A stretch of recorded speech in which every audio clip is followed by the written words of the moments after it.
The VFW VAK 191B was Germany's most ambitious attempt to create a vertical takeoff and landing strike aircraft during the Cold War.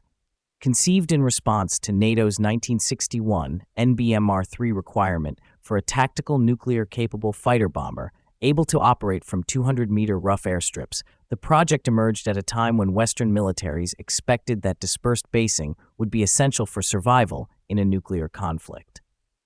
West Germany and Italy, both needing a replacement for the Fiat G.91, became the main drivers behind the program.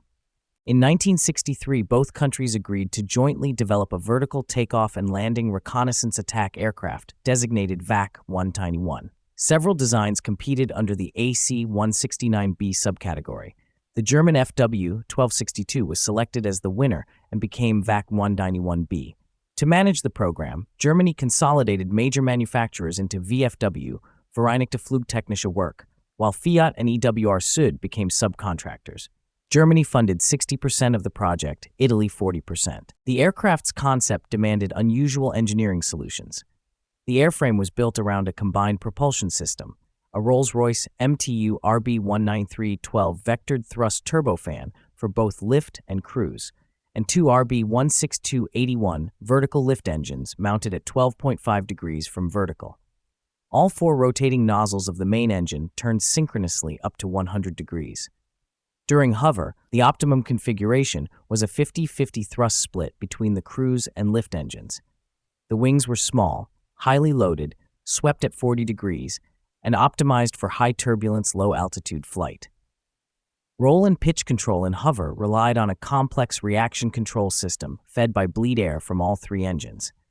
The program accumulated years of groundwork, an advanced fly-by-wire system with triple redundancy, extensive wind tunnel testing, construction of the SG-1262 flying test rig, and development of a sophisticated trainer that allowed engineers to test control laws before the aircraft ever flew. By 1970, the first prototype was completed in Bremen. Its maiden vertical flight took place on the 10th of September 1971, followed by full vertical takeoff and landing to horizontal transition on the 26th of October 1972. Despite solid technical results, the program suffered from political and financial setbacks. Italy withdrew in 1967. Germany abandoned plans for large-scale vertical takeoff and landing adoption and shifted its attention to the multinational MRCA Tornado program.